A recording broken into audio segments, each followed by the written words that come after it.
Today is September 17th, 2023.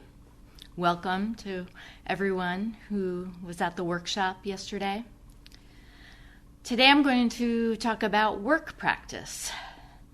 That is, manifesting our practice in the midst of activity. In the Zen tradition, work practice has long been part of the daily monastic schedule, dating back more than 1,000 years. Traditionally, it involved manual work, such as cooking and cleaning, chopping wood, carrying water. In other words, work that does not require us to engage our intellect. And in a practical sense, work practice enables a monastery or a residential training center, such as ours, to operate on a day-to-day basis. And traditionally, the work period is held after the morning sitting, following breakfast, not just during an ordinary day of the week, but also during sesshin. Everyone's assigned a job, everyone contributes. And it includes routine tasks, such as preparing lunch, cleaning the zendo, doing upkeep of the buildings and grounds. And at our center, on a typical day, we'll have volunteers joining the residents, pitching in.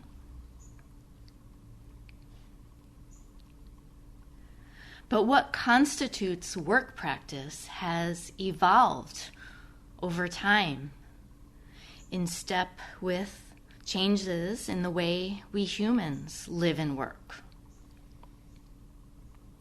For example, at our center, work practice includes office work, writing, working at the computer, planning events, creating technology solutions, troubleshooting complex repair and maintenance systems, and marketing and social media. And each of these kinds of work involve use of the intellect to some degree or another. But they're necessary in order for our center to function and to thrive in the 21st century, not unlike any other nonprofit organization. And chances are, many of the people listening to this Tay Show do this kind of work for their livelihood as part of their career and supporting their family. The thing is, unlike performing simple manual tasks, you might find it pretty challenging to engage your practice when doing intellectually demanding work. You know, there's something about the simplicity of just cleaning a toilet, just drying dishes, where we can really put our whole being, our whole body-mind into what we're doing. But we can also do that with cognitive work. It just has a different quality to it. And I'll say more about that later. Before I get into the nature of work practice any further, I want to say a little bit about what it isn't. Work practice is not about goal completion. It's not about getting from A to B. We're so conditioned to set goals, and upon completing them successfully, we may be inclined to bask in a sense of pride or accomplishment. But the spirit of work practice is just the pure doing. Doing moment by moment, without the complications of striving for some kind of attainment or end result. Work practice is also not about efficiency. It's not about getting something done in the shortest amount of time. And this really runs counter to mainstream work culture, where great value is placed on efficiency, probably especially from the vantage point of many CEOs who are tracking the bottom line. Yet at the same time, work practice is not about performing a task extra slowly or painstakingly. In some situations, we do need to respond swiftly. We need to keep to a strict timetable. What's most important is that we're being responsive to what needs to be done, and we're absorbing ourselves fully in what we're doing, moment by moment.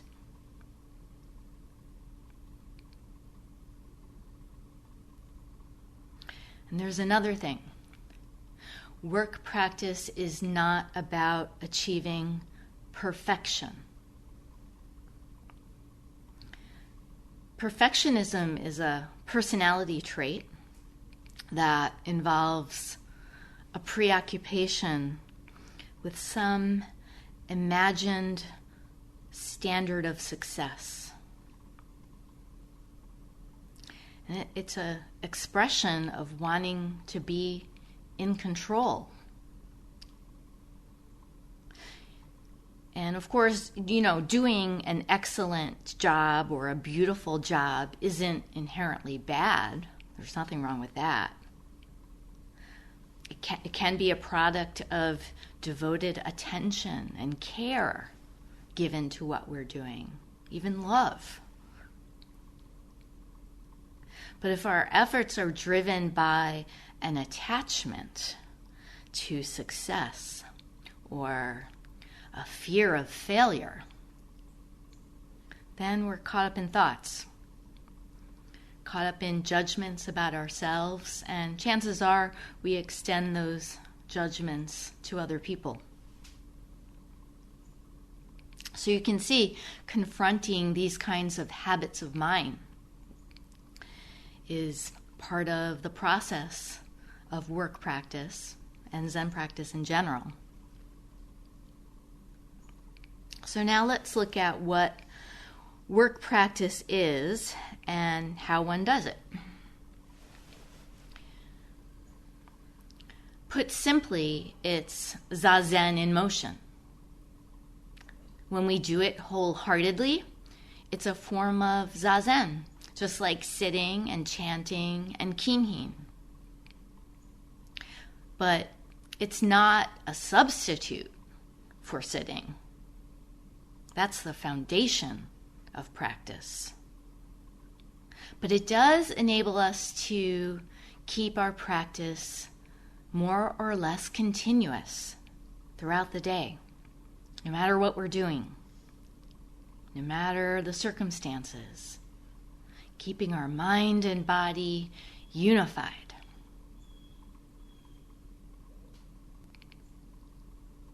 But ordinarily, when our attention is divided, we may consider work as drudgery. We get bored, we feel impatient, resentful. We want to just get it over with.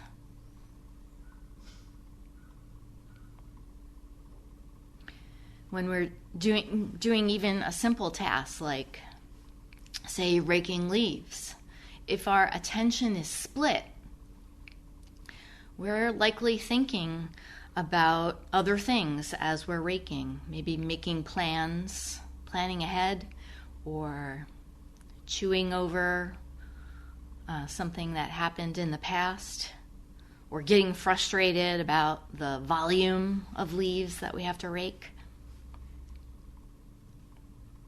But there's another way,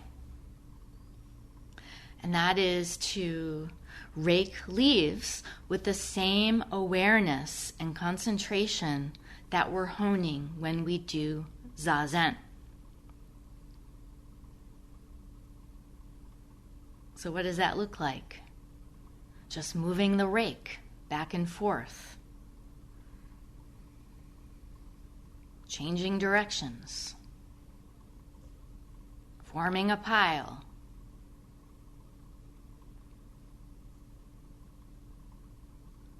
The musty odor of decaying leaves and earth.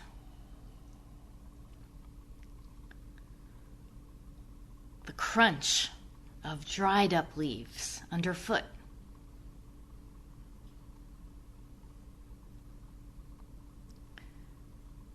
The crisp autumn air. Just that.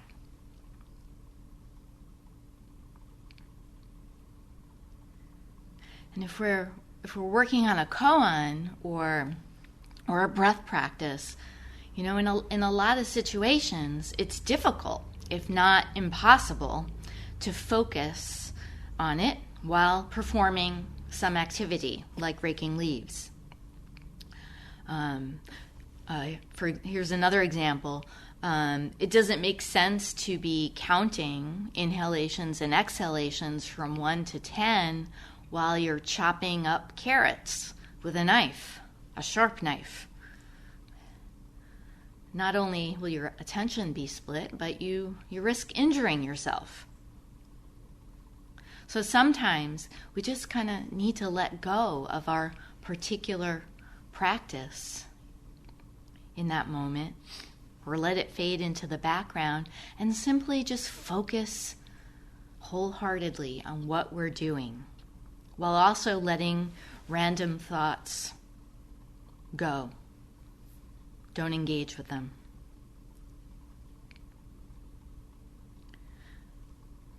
So let's take a look, though, at the difference between doing physical versus cognitive work.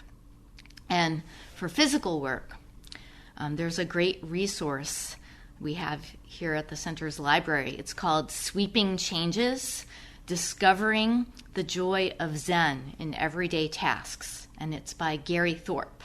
And I'm going to read just an excerpt from a chapter that's titled, the chapter is titled, The Way of the Broom. He says, "Could anything be simpler than sweeping your own floor? Complications arise only when thinking interferes with performance. When you become too conscious of your actions, too careful, you can encounter a kind of nervous, negative energy.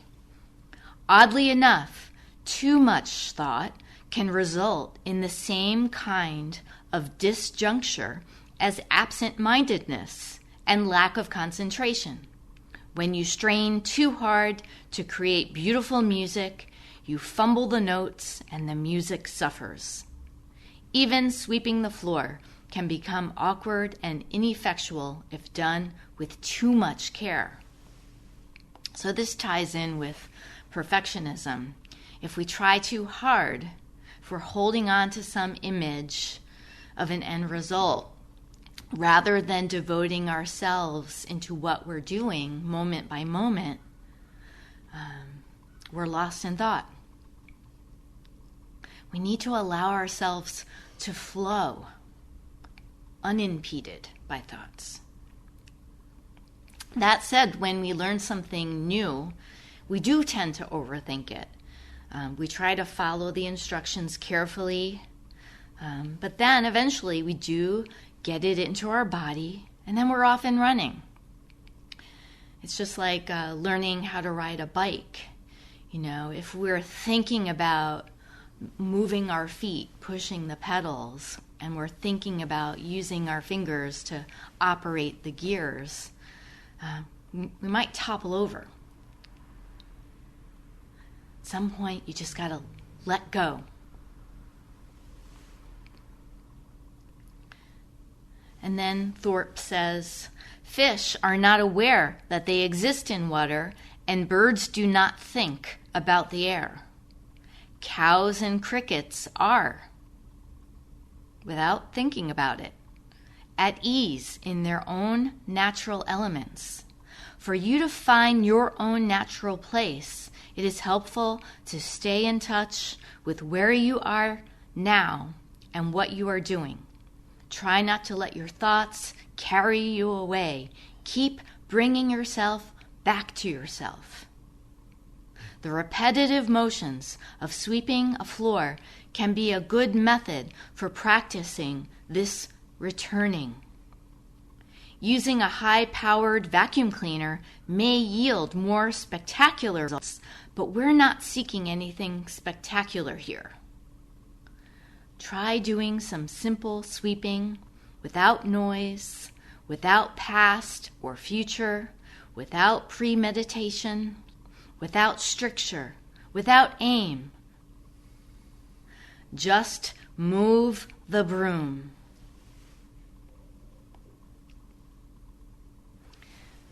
So here he's describing the concentrative aspect of being so absorbed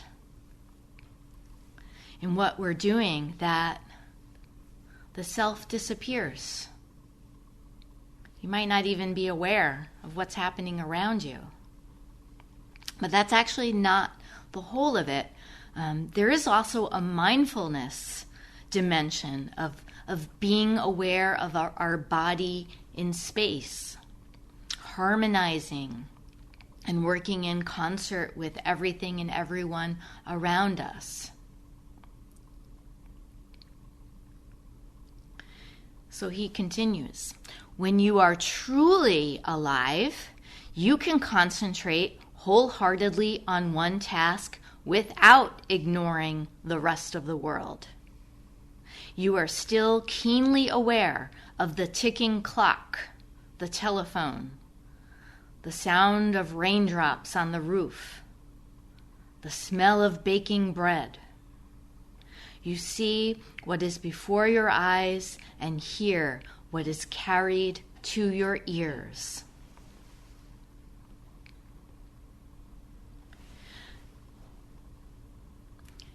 From a practical sense alone, if we're not aware of other people and objects around us and of changing conditions while we're working, we're likely to bump into things or perhaps lose our footing. Years ago, I remember the day after a 7-day sesshin. I was walking through our basement, and I had my eyes kind of down, probably from sesshin, but I just really wasn't paying attention to what was around me. And I ended up tripping, and I broke a bone in my hand. Life changed in an instant. It was pretty serious. I had to have surgery. Just like that. One instant of not paying attention.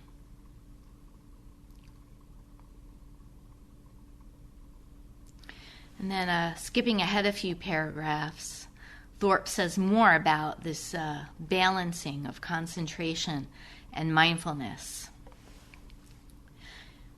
He says, the next time you sweep the floor, try to move with deliberation, feeling both the support of the floor beneath your feet and the protection of the ceiling overhead. Try to sense the differences between rooms and be aware of changing courses from area to area and from environment to environment. Notice the different qualities of light and the variations of shadows. And experience both the fragility and the strength of your own body as it goes about its common work. The fragility and strength of your own body.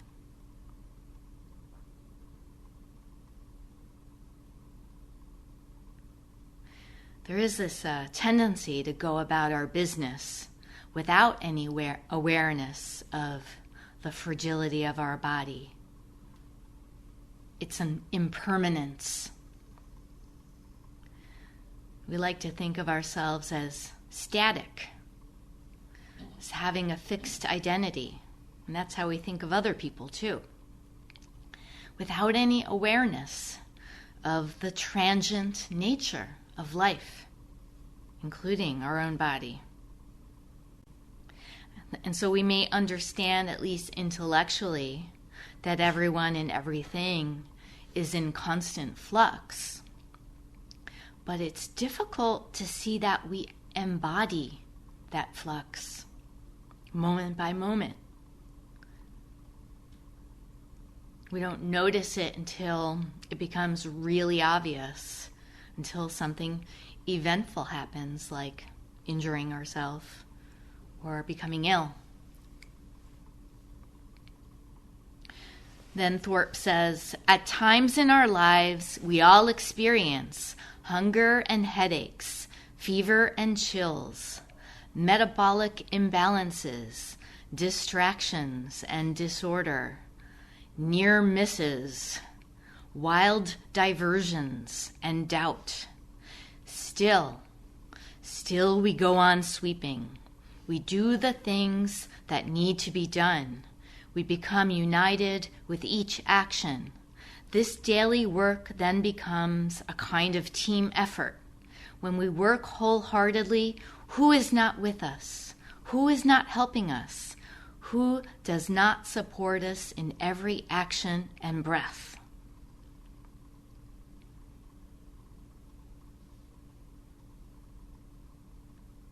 Without the burden of thoughts and expectations, there's just the sweeping. Can we say that there's anybody doing the sweeping?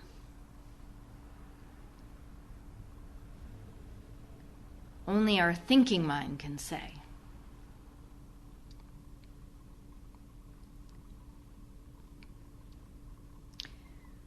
Now let's shift to considering work that requires mental activity. Do we have to abandon our practice altogether when we're writing, reading, coding, or analyzing? It's certainly more challenging because it can feel quite heady, especially if you're sitting for hours at a desk staring at a screen. But there are things we can do to engage our practice with that kind of work. First, by simply focusing on what we're doing and letting go of extraneous random thoughts, just as one would do with manual work. When I was a university professor, I spent a lot of time at a computer reading and writing, and I still do as a Zen teacher. But to get more into my body and out of my head, I learned to pay more attention to my posture while seated at my desk. And not only does this help with concentration, but it also minimizes the potential for issues with back pain or hip pain due to poor posture. Taking breaks also helps. Every time you take a break, whether it's to stand up and stretch or to walk down the hall, go use the bathroom, get a drink of water, This is an opportunity to re-engage the practice in a bodily way. But it requires us to drop the cognitive work. Drop it right there in that moment when we get up. Whatever we were just thinking about or analyzing at our desk, drop it and then be one with what we're doing now. Just opening the door. Just walking down the hall. It's an opportunity to get physical again. Whereas while we're seated at the desk, we're largely stationary with the exception of our fingers tapping at the keyboard. It's also important to avoid juggling multiple tasks. And this is a habit that has serious consequences for our mind state. If we're toggling back and forth between, say, preparing some written report and checking our email or checking our phone, our attention's split. The same goes with listening to music while working. I recently came upon a podcast about the value of so-called deep work, and it was part of the Hidden Brain series, a conversation between the hosts Shankar Vedantam and a computer science professor from Georgetown named Cal Newport. And Newport is the author of a book titled Deep Work: Rules for Focused Success in a Distracted World. So here's what Newport says about deep work, and he defines it as the act of focusing without distraction on a cognitively demanding task. He says, even when people think that they're single tasking, they say, I've learned a lesson that I'm not supposed to multitask. I'm not supposed to be on the phone and do email while I write. I'm just working on one thing at a time. What they're still doing is every 5 or 10 minutes, a just check. How many of us have done this? Let me just do a just check to my inbox. Let me just do a just check to my phone real quick, and then back to work. And it feels like single tasking. It feels like we're predominantly working on one thing. But even those very brief checks that switch your context, even briefly, can have this massive negative impact on your cognitive performance. It's the switch itself that hurts. Not how long you actually switch. Let me say that again. It's the switch itself that hurts, not how long you actually switch. So there's a price to pay each time we shift our attention. You know, it's the difference between being with one person or doing one task at a time and doing it simultaneously with the awareness in the back of your mind that you've got a full inbox or you've got a text message waiting for you.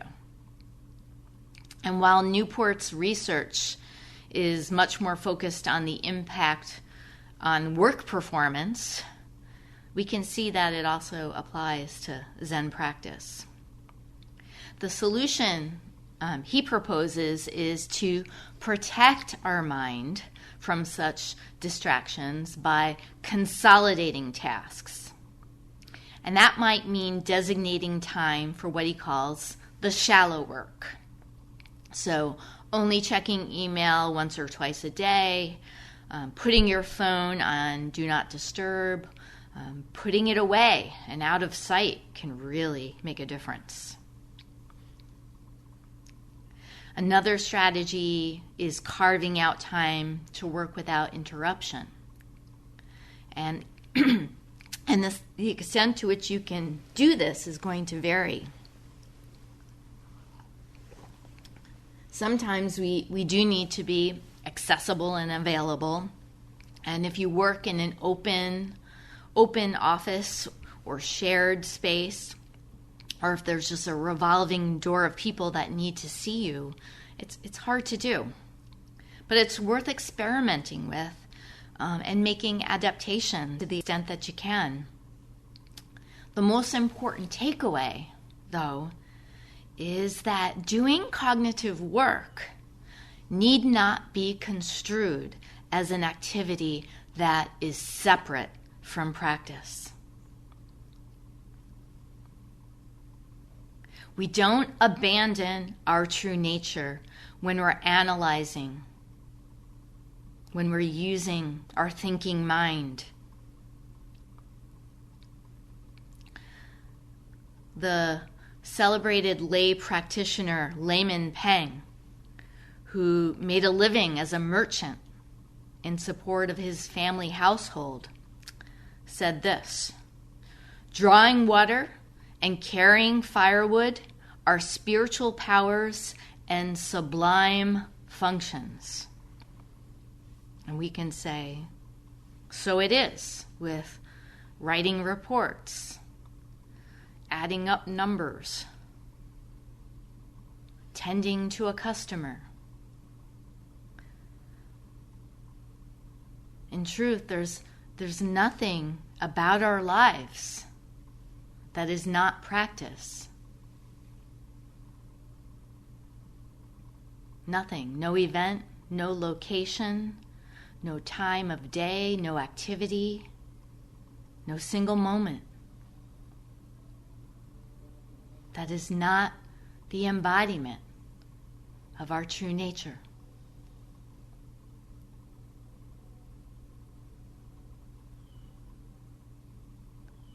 We'll stop here and recite the 4 vows.